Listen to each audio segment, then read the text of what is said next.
بسم اللہ الرحمن الرحیم الحمد للہ والصلاة علی اہلہا۔ سوشل میڈیا پر رائج روایات کی تحقیق سلسلہ نمبر 4۔ پچھلے کچھ دنوں سے ایک ویڈیو کلپ سوشل میڈیا پر چلائی جا رہی ہے جس میں یہ بتایا گیا ہے کہ حضرت عائشہ رضی اللہ تعالی عنہ فرماتی ہیں کہ ایک مرتبہ حضور اقدس صلی اللہ علیہ وسلم کا در رحمت جوش میں تھا۔ آپ صلی اللہ علیہ وسلم نے فرمایا، عائشہ جو مانگنا ہو مانگ لو۔ میں نے عرض کیا، یا رسول اللہ، اگر آپ اجازت دیں تو میں اپنے والد حضرت ابوبکر صدیق رضی اللہ تعالی عنہ سے مشورہ نہ کر لوں؟ اجازت ملنے پر حضرت عائشہ رضی اللہ تعالی عنہ اپنے ابا کے پاس آئیں اور مشورہ کیا تاکہ اس سنہرے موقع سے پورا فائدہ اٹھا کر کوئی اہم چیز مانگ لی جائے۔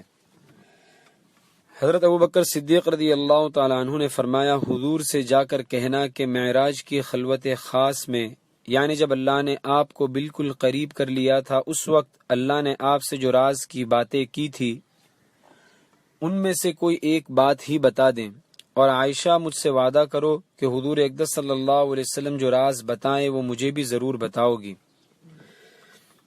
حضرت عائشہ رضی اللہ تعالی عنہ نے حضور اقدس صلی اللہ علیہ وسلم کی خدمت میں آ کر جب اپنا سوال بتایا تو حضور اقدس صلی اللہ علیہ وسلم مسکرائے۔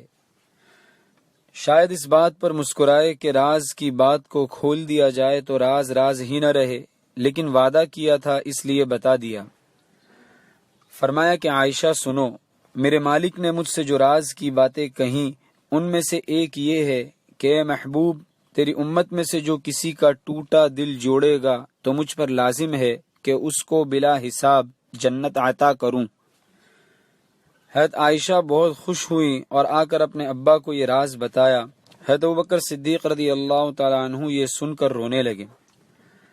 عرض کیا، یہ بات رونے والی تو نہیں ہے؟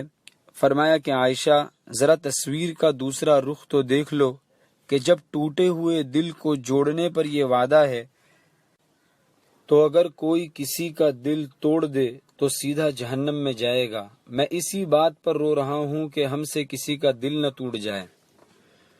محترم سامعین، یہ واقعہ بالکل من گھڑت ہے، اس کو بیان کرنا جائز نہیں۔ یہ واقعہ کسی مستند یعنی اوتھینٹک حدیث کی کتاب میں تو کیا ملتا، کسی غیر مستند یعنی ان اوتھینٹک حدیث کی کتاب میں بھی نہ مل سکا۔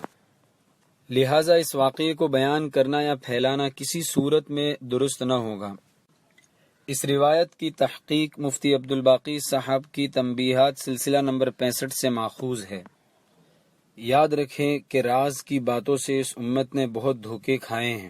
اگر اس واقعے کو صحیح مان بھی لیا جاتا تو اس راز کا تعلق تو شریعت کے ایک حکم سے تھا، اور شریعت کے احکام کے بارے میں اللہ تعالیٰ فرماتے ہیں لِتُبَيِّنَ لِلنَّاسِ مَا نُزِّلَ إِلَيْهِمْ، کہ آپ لوگوں کے سامنے کھول کر بیان کیجئے ان باتوں کو جو ان کے لیے نازل کی جا رہی ہے۔ تو جن باتوں کو قرآن کہہ رہا ہو کہ انہیں کھول کر بیان کیجئے، اسے معراج کے بعد سے کئی سال تک، یعنی حضرت عائشہ رضی اللہ تعالیٰ عنہ کے حضور اقدس صلی اللہ علیہ وسلم کے نکاح میں آنے تک آپ صلی اللہ علیہ وسلم اسے راز میں کیسے رکھ سکتے ہیں؟ بڑی تکلیف اس وقت ہوئی جب اس عاجز نے خطیب صاحب کو جمعہ کے دن ممبر سے واقعہ بیان کرتے ہوئے سنا۔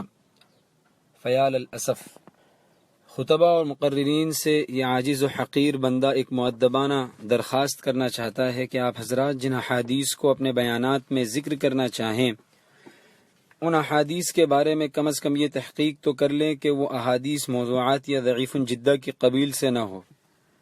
محترم سامعین سے گزارش ہے کہ اس وائس کلپ کو زیادہ سے زیادہ شیئر کر کے دوسروں کو بھی اس وعید میں داخل ہونے سے بچائیں جس کے بارے میں نبی کریم صلی اللہ علیہ وسلم نے فرمایا، جس نے مجھ پر عمداً جھوٹ بولا وہ اپنا ٹھکانہ جہنم میں بنا لے۔